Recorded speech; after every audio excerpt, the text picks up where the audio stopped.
जय माता रानी दोस्तों, नीता विक्रम चैनल में आप सबका स्वागत है। माँ जगदम्बा के नाम का जयकारा लगाएं कमेंट सेक्शन में जय माता रानी, ओम नमो भगवते वासुदेवाय अवश्य लिखिए।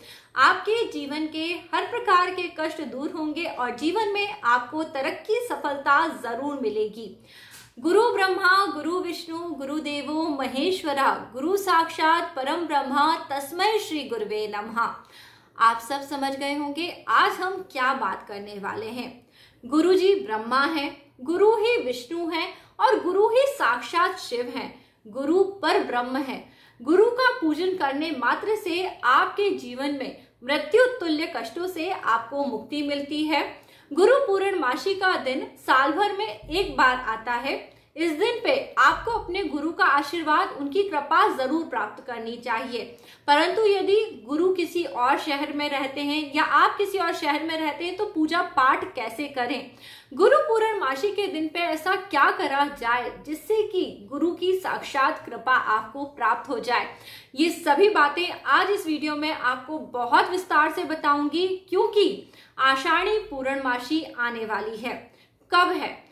सबसे पहला पूर्णमासी की तिथि के विषय में बात कर लेते हैं। दोस्तों, आषाढ़ मास के शुक्ल पक्ष की पूर्णमासी तिथि का प्रारंभ 23 जुलाई 2021 की तारीख में रात्रि में 10:43 से शुरू होगी एवं यह तिथि 24 जुलाई 2021 रात में 8:06 पे समाप्त हो जाएगी। जब भी हम पूर्णमासी की तिथि लेते हैं उस समय में जब चंद्र उदय होता है उस तिथि को लिया जाता है। इस वर्ष में 24 जुलाई 2021 की तारीख शनिवार के दिन पे आषाढ़ी पूर्णमासी मनाई जाएगी, जिसे व्यास पूर्णिमा और गुरु पूर्णिमा इन नामों से जाना जाता है। दोस्तों, पूर्णमासी की तिथि में जो पूर्ण शब्द है यह आपकी अभिलाषाओं को पूर्ण करने वाला शब्द है।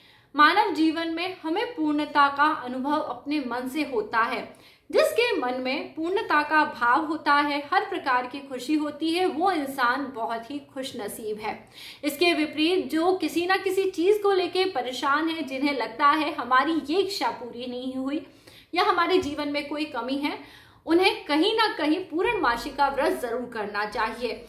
यदि दोस्तों आपने माघ के महीने से, बैसाख के महीने से पूर्णमासी के व्रत उठाए हैं तो बहुत अच्छी बात है, परंतु आषाढ़ के महीने से पूर्णमासी का व्रत शुरू नहीं करा जाता। मैं हमेशा बताती हूँ माघ, बैसाख, माघशीश ये महीने विशेष होते हैं। इस समय पे पूर्णमासी का व्रत शुरू करके 32 पूर्णमासी व्रत करने से जीवन में हर प्रकार का सुख सौभाग्य आता है। जो लोग भी पूर्णमासी व्रत करते हैं वो इस दिन पे श्री हरि विष्णु, भोलेनाथ, शिव शंकर इन दोनों का ही पूजन कर सकते हैं। दोस्तों, सबसे मेन बात, पूर्णमासी के दिन पे यदि आप जिस जगह रहते हैं वहां यदि आपके गुरु भी रहते हैं तो आप उनके लिए सबसे पहले ही वस्त्र, कपड़े इत्यादि खरीद लें, एक नारियल खरीद लें, मौली खरीद लें, फल फूल, मेवे, मिष्ठान सभी चीजें लाके रखें और पूर्णमासी के दिन सुबह सुबह एक सुंदर सी माला लेके उनके घर जाएं, उनके चरण कमलों को धोएं और उनका पूजन वंदन करें, उन्हें मस्तक पे टीका लगाएं और उन्हें माला पहना के उनका पूजन करें। क्योंकि गुरु क्या है? साक्षात परब्रह्म है। जो इंसान अपने गुरु की पूजा करता है, उनके बताए मार्ग पर चलता है, उसके जीवन में सफलता, सुख, सौभाग्य यह दिनों दिन बढ़ता जाता है। परंतु यदि गुरु देव दूर रहते हैं या अभी तक आपने गुरु दीक्षा ली ही नहीं है, तब आप क्या पूजन अर्चन करें? इस दिन पे आप क्या कर सकते हैं? तो दोस्तों, व्यास पूर्णमासी इस दिन को बताया गया है। इस दिन के विषय में जानना बहुत जरूरी है, क्योंकि हिंदू सनातन धर्म, हिंदू सनातन परंपरा तभी फलीभूत होती है जहां गुरु शिष्य परंपरा है। गुरु हमें उपदेश देते हैं और हमें हमारे जीवन में वो रास्ता दिखाते हैं जिस पे चल के हमें पूर्णता का अनुभव होता है, यानी हमें पूर्णिमा जैसा अनुभव होता है।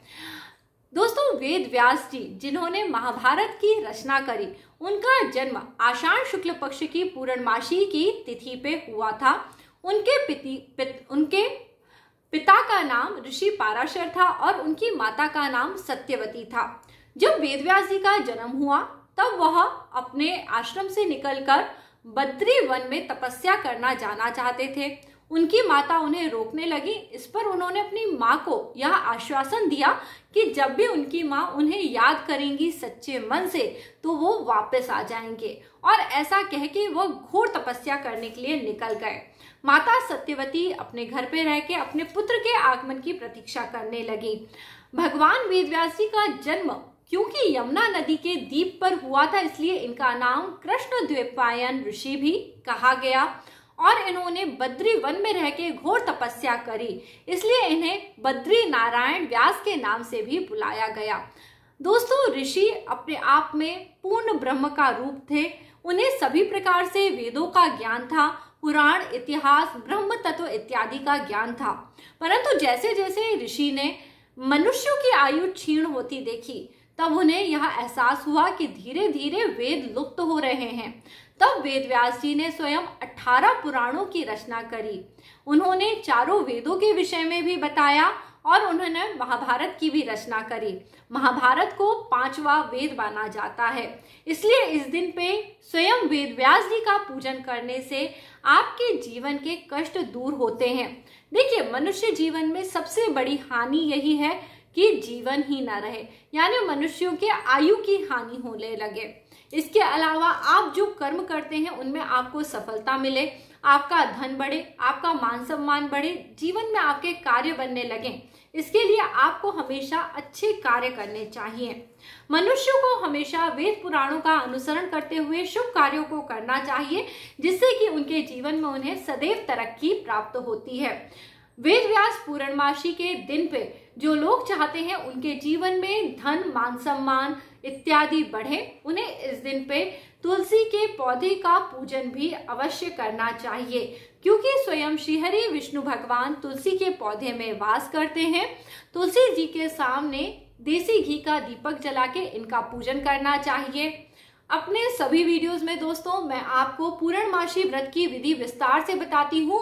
पूर्णमासी व्रत के दिन पे सुबह के समय सत्यदेव भगवान का पूजन पंजीरी पंचामृत बना के करा जाता है, और जो लोग भोलेनाथ शिव शंभू का पूजन करते हैं वो शाम में प्रदोष काल में इस पूजन को कर सकते हैं। दूध, दही, घी, शक्कर, शहद से भोलेनाथ का अभिषेक करें। पूर्णमासी व्रत की कथा को पढ़ें अथवा सुने, और सभी प्रकार से आरती करते हुए भोलेनाथ का पूजन करें। जो लोग चाहते हैं उनके जीवन में धन की वृद्धि हो, उन्हें इस दिन पे पीपल के वृक्ष में मीठा जल चढ़ाना चाहिए और दीपक प्रज्वलित करके अपने घर आना चाहिए। साथ ही साथ यदि आपके दाम्पत्य जीवन में आप चाहते हैं मधुरता आए, तो पति पत्नी को इस दिन पे चंद्रदेव के दर्शन करने चाहिए। चंद्रमा को पीतल के लोटे से अर्घ देना चाहिए। लोटे में थोड़ा कच्चा दूध, चीनी, शक्कर इत्यादि मिला के आप इसे अर्घ दे सकते हैं। इस प्रकार से आपको पूर्णमासी के दिन पे पूजन अर्चन करना चाहिए। मंदिर में मीठी खीर का भोग लगाएं और यह खीर आप वितरित करें। देखिएगा, जिन लोगों के जीवन में बहुत कष्ट परेशानी है, वह कष्ट परेशानी शीघ्र दूर होने लगते हैं। दोस्तों, गुरु पूर्णमासी वेदव्यास पूर्णिमासी का दिन बहुत खास होता है। इसके लिए एक छोटी सी कथा आपको सुनाती हूँ। जब महाभारत का काल चल रहा था और युद्ध की समाप्ति हो गई थी, तब एक समय वन में धृतराष्ट्र अपनी पत्नी गांधारी के साथ निवास कर रहे थे।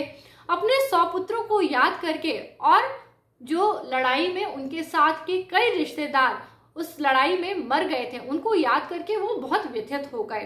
तब वेदव्यास जी उस जंगल में आए। युधिष्ठिर भी वहीं जंगल में निवास कर रहे थे। तब वेदव्यास जी से धृतराष्ट्र जी ने अपने पुत्रों से मिलने की और उन सभी लोगों से मिलने की इच्छा प्रकट करी जो इस युद्ध में मारे गए थे। तब वेदव्यास जी स्वयं आधी रात के समय गंगा नदी में प्रविष्ट कर जाते हैं और उन सभी पितरों का आवाहन करते हैं। अचानक नदी के जल में बहुत युद्ध जैसा कोलाहल, शोर सुनाई देने लगता है।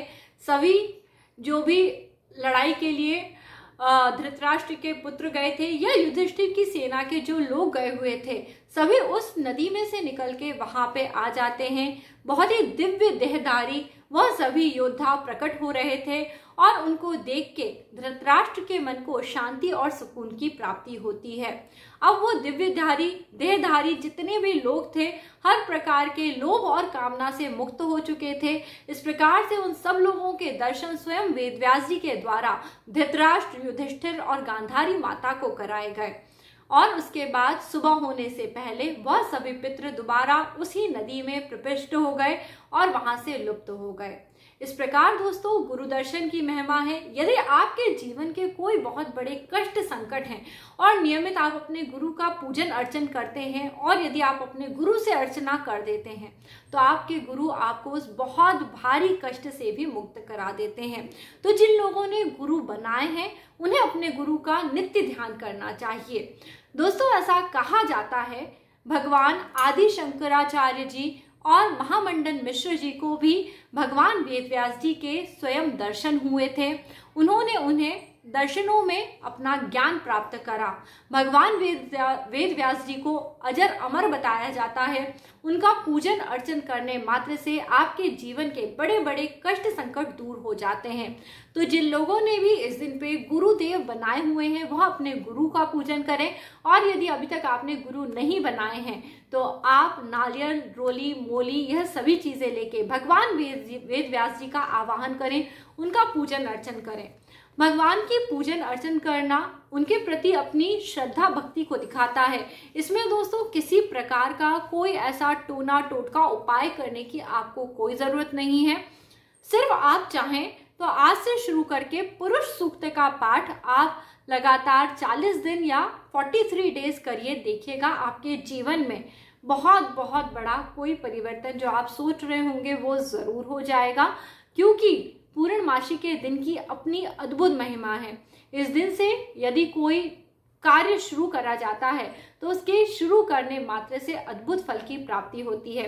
पूर्णमासी में शाम के समय चंद्रदेव का दर्शन करते समय ओम श्राम श्रीम श्रोम सह चंद्रमस्य नमः इस मंत्र का जाप करने से मानसिक सुख शांति प्राप्त होती है, चंद्रदेव को बल मिलता है और आपको मानसिक रोगों से भी मुक्ति मिलती है।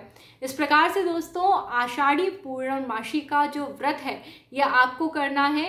पूर्णमासी का व्रत करें। अब अगले दिन से सावन लगने वाला है तो आपको क्या करना है क्या नहीं करना है ये सभी जानकारी आगे आने वाले वीडियोस में आपको प्राप्त होगी।